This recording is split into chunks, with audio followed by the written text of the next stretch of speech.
Hey, good to see you guys back for the NIV Live 30-Day Bible Challenge. I'm Aaron Groban, and this is Day 7. As a reminder, the 30-Day Bible Challenge is a day-by-day walk through the Gospels: Matthew, Mark, Luke, and John. Yesterday, Jesus opened blind eyes, rode a donkey into Jerusalem on Palm Sunday, and spoke to the Sadducees, Pharisees, and teachers of the law, rebuking them with what is called the 7 woes. Today, we will hear stories of Jesus as he predicts his death and resurrection, hosts the Last Supper with his disciples, predicts Peter will deny him 3 times before the rooster crows, and is arrested and sentenced to death by crucifixion. Buckle your seatbelts, it's about to get real good. Day 7, the book of Matthew. See you shortly.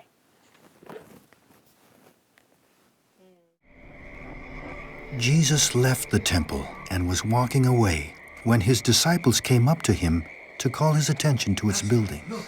Do you see all these things? He asked. Truly I tell you, not one stone here will be left on another. Every one will be thrown down. As Jesus was sitting on the Mount of Olives, the disciples came to him privately. "Tell us," they said, "when will this happen, and what will be the sign of your coming and the end of the age?" Jesus answered, Watch out that no one deceives you. For many will come in my name, claiming, I am the Messiah, and will deceive many. You will hear of wars and rumors of wars. But see to it that you are not alarmed. Such things must happen, but the end is still to come. Nation will rise against nation, and kingdom against kingdom. There will be famines and earthquakes in various places. All these are the beginning of birth pains. Then you will be handed over to be persecuted and put to death, and you will be hated by all nations because of me. At that time, many will turn away from the faith and will betray and hate each other, and many false prophets will appear and deceive many people. Because of the increase of wickedness, the love of most will grow cold. But the one who stands firm to the end will be saved. And this gospel of the kingdom will be preached in the whole world as a testimony to all nations, and then the end will come. So when you see standing in the holy place the abomination that causes desolation, spoken of through the prophet Daniel, let the reader understand. Then let those who are in Judea flee to the mountains. Let no one on the housetop go down to take anything out of the house. Let no one in the field go back to get their cloak. How dreadful it will be in those days for pregnant women and nursing mothers. Pray that your flight will not take place in winter or on the Sabbath, for then there will be great distress, unequaled from the beginning of the world until now, and never to be equaled again. If those days had not been cut short, no one would survive. But for the sake of the elect, those days will be shortened. At that time, if anyone says to you, Look, here is the Messiah, or there he is, do not believe it. For false messiahs and false prophets will appear and perform great signs and wonders to deceive, if possible, even the elect. See, I have told you ahead of time. So if anyone tells you, There he is, out in the wilderness, do not go out. Or, Here he is, in the inner rooms, do not believe it. For as lightning that comes from the east is visible even in the west, so will be the coming of the Son of Man. Wherever there is a carcass, there the vultures will gather. Immediately after the distress of those days, the sun will be darkened, and the moon will not give its light. The stars will fall from the sky, and the heavenly bodies will be shaken. Then will appear the sign of the Son of Man in heaven. And then all the peoples of the earth will mourn when they see the Son of Man coming on the clouds of heaven with power and great glory. And he will send his angels with a loud trumpet call, and they will gather his elect from the 4 winds, from one end of the heavens to the other. Now learn this lesson from the fig tree. As soon as its twigs get tender and its leaves come out, you know that summer is near. Even so, when you see all these things, you know that it is near, right at the door. Truly, I tell you, this generation will certainly not pass away until all these things have happened. Heaven and earth will pass away, but my words will never pass away. But about that day or hour, no one knows. Not even the angels in heaven, nor the Son, but only the Father. As it was in the days of Noah, so it will be at the coming of the Son of Man. For in the days before the flood, people were eating and drinking, marrying and giving in marriage, up to the day Noah entered the ark. And they knew nothing about what would happen until the flood came and took them all away. That is how it will be at the coming of the Son of Man. 2 men will be in the field. One will be taken, and the other left. 2 women will be grinding with a handmill. One will be taken, and the other left. Therefore keep watch, because you do not know on what day your Lord will come. But understand this: if the owner of the house had known at what time of night the thief was coming, he would have kept watch and would not have let his house be broken into. So you also must be ready, because the Son of Man will come at an hour when you do not expect him. Who then is the faithful and wise servant, whom the master has put in charge of the servants in his household to give them their food at the proper time? It will be good for that servant whose master finds him doing so when he returns. Truly, I tell you, he will put him in charge of all his possessions. But suppose that servant is wicked and says to himself, "My master is staying away a long time." And he then begins to beat his fellow servants and to eat and drink with drunkards. The master of that servant will come on a day when he does not expect him, and at an hour he is not aware of. He will cut him to pieces and assign him a place with the hypocrites, where there will be weeping and gnashing of teeth. At that time the kingdom of heaven will be like 10 virgins who took their lamps and went out to meet the bridegroom. 5 of them were foolish, and 5 were wise. The foolish ones took their lamps, but did not take any oil with them. The wise ones, however, took oil in jars along with their lamps. The bridegroom was a long time in coming, and they all became drowsy and fell asleep. At midnight, the cry rang out, "Here's the bridegroom! Come out to meet him!" Then all the virgins woke up and trimmed their lamps. The foolish ones said to the wise, "Give us some of your oil. Our lamps are going out." "No," they replied. "there may not be enough for both us and you. Instead, go to those who sell oil and buy some for yourselves." But while they were on their way to buy the oil, the bridegroom arrived. The virgins who were ready went in with him to the wedding banquet, and the door was shut. Later the others also came. "Lord, Lord!" they said. "Open the door for us!" But he replied, "Truly I tell you, I don't know you." "Therefore keep watch, because you do not know the day or the hour." Again, it will be like a man going on a journey, who called his servants and entrusted his wealth to them. To one he gave 5 bags of gold, to another 2 bags, and another 1 bag, each according to his ability. Then he went on his journey. The man who had received 5 bags of gold went at once and put his money to work and gained 5 bags more. So also the one with 2 bags of gold gained 2 more. But the man who had received 1 bag went off, dug a hole in the ground, and hid his master's money. After a long time, the master of those servants returned and settled accounts with them. The man who had received 5 bags of gold brought the other 5. "Master," He said, you entrusted me with 5 bags of gold. See, I have gained 5 more. His master replied, "Well done, good and faithful servant. You have been faithful with a few things. I will put you in charge of many things. Come and share your master's happiness." The man with 2 bags of gold also came. "Master," He said, you entrusted me with 2 bags of gold. See, I have gained 2 more. His master replied, "Well done, good and faithful servant. You have been faithful with a few things. I will put you in charge of many things. Come and share your master's happiness." Then the man who had received 1 bag of gold came. Master, He said, I knew that you are a hard man, harvesting where you have not sown, and gathering where you have not scattered seed. So I was afraid, and went out, and hid your gold in the ground.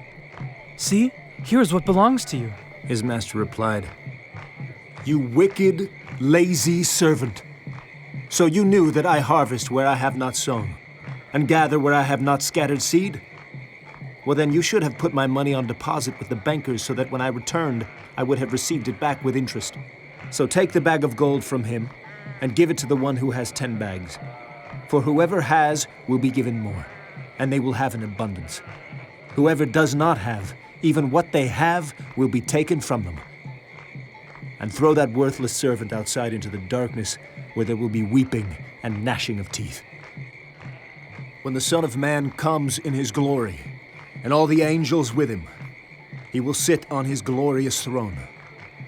All the nations will be gathered before him, and he will separate the people one from another, as a shepherd separates the sheep from the goats. He will put the sheep on his right, and the goats on his left. Then the king will say to those on his right, Come, you who are blessed by my Father, take your inheritance, the kingdom prepared for you since the creation of the world. For I was hungry, and you gave me something to eat. I was thirsty, and you gave me something to drink. I was a stranger, and you invited me in. I needed clothes, and you clothed me. I was sick, and you looked after me. I was in prison, and you came to visit me. Then the righteous will answer him, Lord, when did we see you hungry and feed you, or thirsty and give you something to drink? When did we see you a stranger and invite you in, or needing clothes and clothe you? When did we see you sick or in prison and go to visit you? The king will reply, Truly I tell you, whatever you did for one of the least of these brothers and sisters of mine, you did for me. Then he will say to those on his left, Depart from me, you who are cursed, into the eternal fire prepared for the devil and his angels.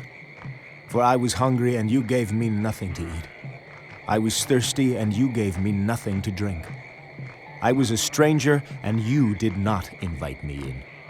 I needed clothes, and you did not clothe me. I was sick and in prison, and you did not look after me.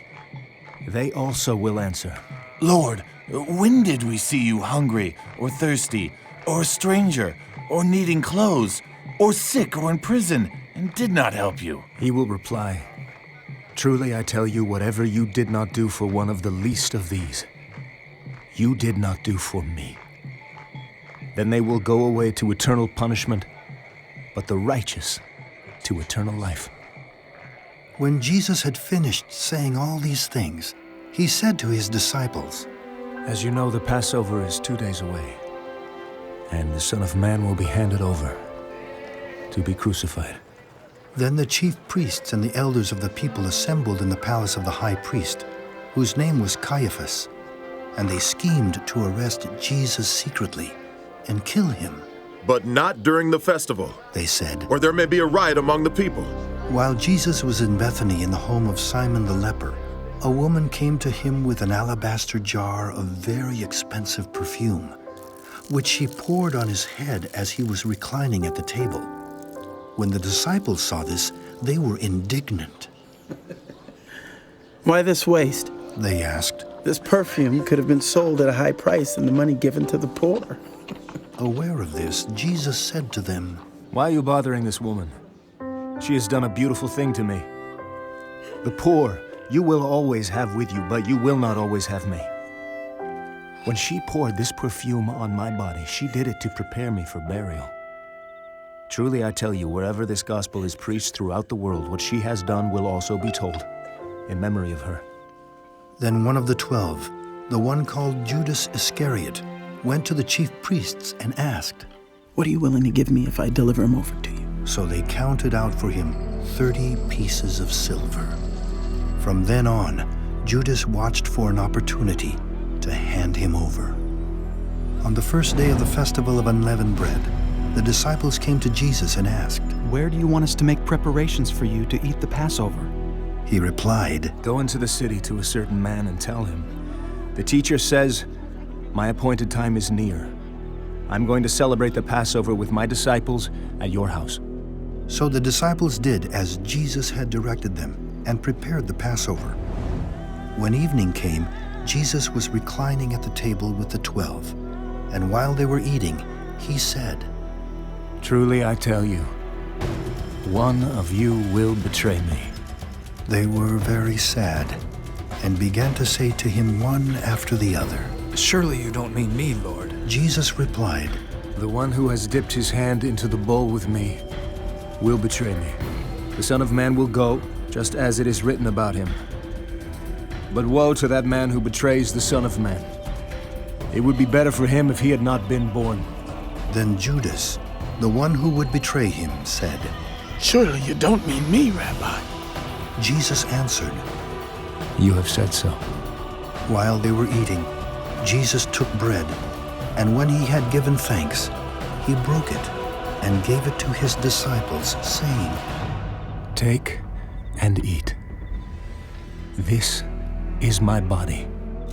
Then he took a cup, and when he had given thanks, he gave it to them, saying, "Drink from it, all of you. This is my blood of the covenant, which is poured out for many for the forgiveness of sins. I tell you, I will not drink from this fruit of the vine from now on until that day when I drink it new with you in my Father's kingdom." When they had sung a hymn, they went out to the Mount of Olives. Then Jesus told them, "This very night you will all fall away on account of me. For it is written, I will strike the shepherd, and the sheep of the flock will be scattered. But after I have risen, I will go ahead of you into Galilee." Peter replied, "Even if all fall away on account of you, I never will." "Truly I tell you," Jesus answered, "this very night, before the rooster crows, you will disown me 3 times. But Peter declared, "Even if I have to die with you, I will never disown you." And all the other disciples said the same. Then Jesus went with his disciples to a place called Gethsemane, and he said to them, "Sit here while I go over there and pray." He took Peter and the 2 sons of Zebedee along with him, and he began to be sorrowful and troubled. Then he said to them, "My soul is overwhelmed with sorrow, to the point of death. Stay here and keep watch with me." Going a little farther, he fell with his face to the ground and prayed, "My Father, if it is possible, may this cup be taken from me. Yet not as I will, but as you will." Then he returned to his disciples and found them sleeping. "Couldn't you men keep watch with me for 1 hour?" He asked Peter. "Watch and pray so that you will not fall into temptation. The spirit is willing, but the flesh is weak." He went away a second time and prayed, "My Father, if it is not possible for this cup to be taken away unless I drink it, may your will be done." When he came back, he again found them sleeping, because their eyes were heavy. So he left them and went away once more and prayed the 3rd time, saying the same thing. Then he returned to the disciples and said to them, "Are you still sleeping and resting? Look, the hour has come, and the Son of Man is delivered into the hands of sinners. Rise, let us go. Here comes my betrayer." While he was still speaking, Judas, one of the 12, arrived. With him was a large crowd armed with swords and clubs, sent from the chief priests and the elders of the people. Now the betrayer had arranged to signal with them. "The one I kiss is the man. Arrest him." Going at once to Jesus, Judas said, Greetings, Rabbi," and kissed kissed him. Jesus replied, Do what you came for, friend. Then the men stepped forward, seized Jesus, and arrested him. With that, one of Jesus' companions reached for his sword, drew it out, and struck the servant of the high priest, cutting off his ear. Put your sword back in its place. Jesus said to him, For all who draw the sword will die by the sword. Do you think I cannot call on my Father, and he will at once put at my disposal more than 12 legions of angels? But how then would the scriptures be fulfilled that say it must happen in this way? In that hour, Jesus said to the crowd, Am I leading a rebellion, that you have come out with swords and clubs to capture me? Every day I sat in the temple courts teaching, and you did not arrest me. But this has all taken place that the writings of the prophets might be fulfilled. Then all the disciples deserted him and fled. Those who had arrested Jesus took him to Caiaphas, the high priest, where the teachers of the law and the elders had assembled. But Peter followed him at a distance, right up to the courtyard of the high priest. He entered and sat down with the guards to see the outcome. The chief priests and the whole Sanhedrin were looking for false evidence against Jesus so that they could put him to death. But they did not find any, though many false witnesses came forward.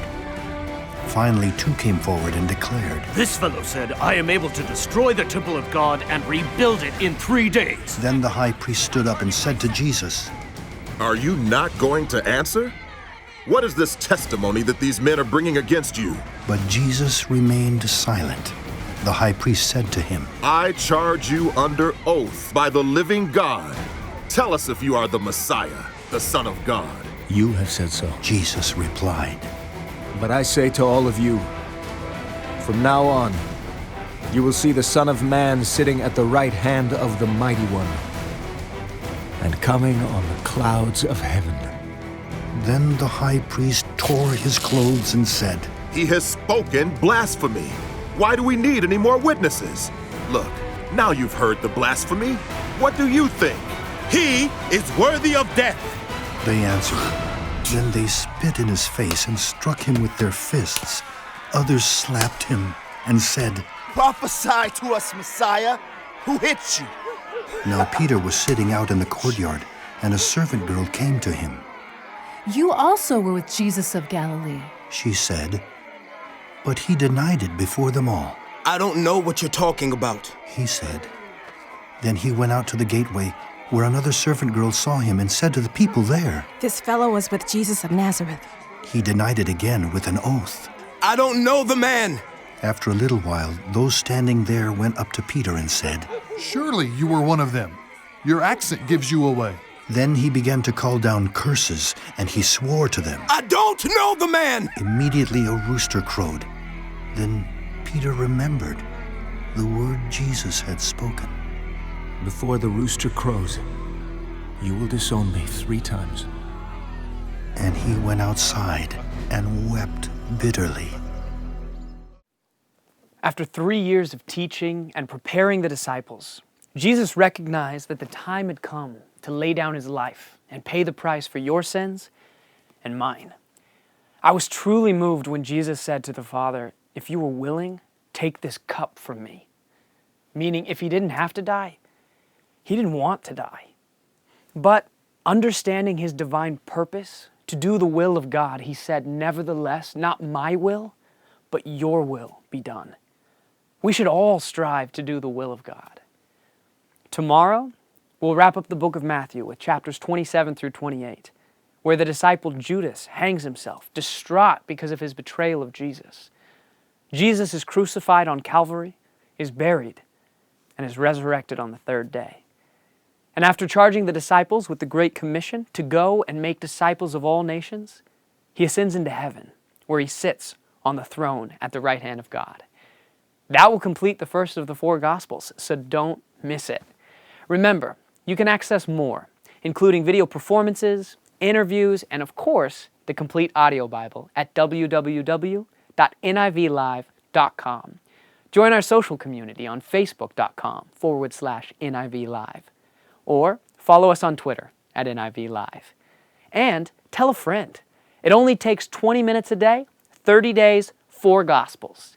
Faith comes by hearing, and hearing by the Word of God. See you tomorrow.